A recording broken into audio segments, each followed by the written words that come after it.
Joining us now from Washington are CBS News political analyst Reince Priebus, who was President Trump's first White House chief of staff, and Valerie Jarrett, who was a senior advisor to former President Barack Obama. Good morning to you both. Reince, let me start with you. The president already claimed victory in the early hours of this morning and also claimed that there was voter fraud, which there is no evidence of yet. How are people in the White House feeling at this moment? Well, hey, Tony, good morning. Long night, right? I think that people in the White House are feeling pretty good. I think that if you're a Trump supporter and you're waking up this morning and you see that you're right on the brink of being at 270 and you've won, other than Arizona, which I know is a different issue, you're about winning in every place in America that you were told you weren't going to win. I think you're feeling pretty good. And I think that Michigan's looking good. I think Pennsylvania's looking good. Wisconsin's right on the edge. I think if you're a Trump fan, you're pleasantly surprised and also pretty happy. Valerie, have you talked to the Biden campaign? If so, what are they saying? And thank you both, by the way, for getting up again early with us this morning. Good morning. We really do appreciate that. You too, Gail. Yeah. No, we're all here. We're all here. Yeah. Good morning, Gail. Good morning, everyone. So I think I have talked to the Biden campaign this morning. They are still feeling confident. They think that Michigan, Wisconsin, Pennsylvania are all in reach. Georgia, still up for grabs, something that has not happened for the Democratic Party in our country. So the vice president still has paths to success.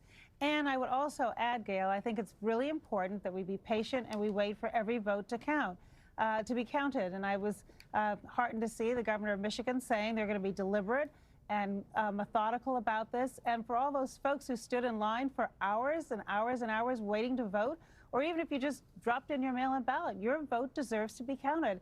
And I do wish that President Trump wouldn't get out ahead of the American people, but let their voices be heard clearly and definitively.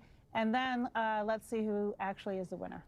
Yeah, Reince, I'm curious what you think about that. As you point out, the president is overperforming many of the polls. He has a path to victory. And yet, in the dead of night last night, he gave this address where he referenced major fraud, promised to go to the courts. He wants to stop the voting, as he put it. In the light of day, how do those remarks look to you and to the American people? And, Reince, there are still 4 million votes yet left to be counted. Including a lot of votes, no doubt, for Donald Trump, including in Arizona, where he could pull things out. So talk to me about the messaging here. How does it look on the morning after?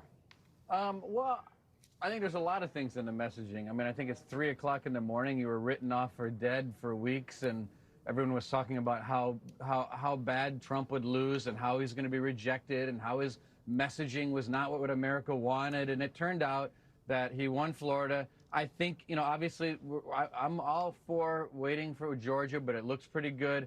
You run through the map, it's actually not what America wanted. And, everyone's going to have to live with that and realize that there's a huge part of this country that likes and wants the message of what the president is selling. And so that's part of it. The second part of it is, I think we know Donald Trump. He's putting a message down, which is, number one, I'm going to put this race in the hands of the courts, potentially, and lawyers, potentially, and so I'm going to lay the gauntlet down. And the second thing he did, and I think the most important thing he did, is he's preempting the Democrats. We'll just wait and see, guys, because I think what the Democrats are going to do, you'll watch this, by the end of the day, they're going to go to court, and they're going to say, wait a minute, we need to accept ballots beyond the time that we originally set. Forget about whether they need to be in by Friday or Saturday or Sunday. Let's make the time Wednesday or Thursday or Friday of next week. So let's extend the timeline. And what the president doing is he's preempting that and saying, stop the voting. This is not what we want. And I think that's really more of a preemptive play, more, sort of strategically, that he's laying down on the line for the Democrats. Valerie, is the Biden campaign prepared for a prolonged court battle here?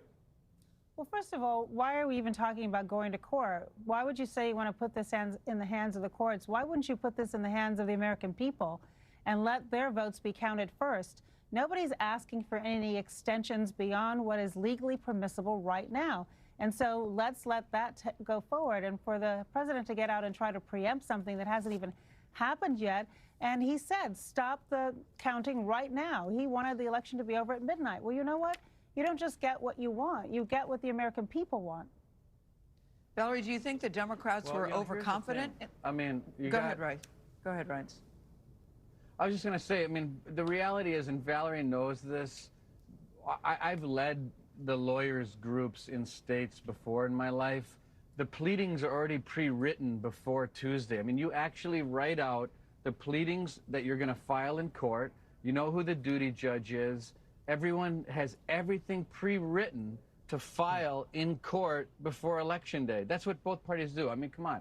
This is politics from 20 years ago, let alone today. What the lawyers do has nothing to do with what the president does. What the president is supposed to do, I think, is what Joe Biden did last night, which is to say, yeah, I feel good about this, but let's make sure that every vote is counted and stop talking about scenarios that haven't taken place yet. And the reason why I say that, Reince, is because what it does is it creates a sense among the American people that there's something illegitimate here. And there's nothing illegitimate about counting ballots until they're finished. And of course it's going to take longer. And if he was really worried about the process, why didn't he add resources to the post office so they weren't inundated with mail-in ballots? We knew in the middle of a pandemic that would happen. There were steps that he could have certainly taken to make this go a lot smoother than it is. And so for him to question it at the last minute doesn't ring true.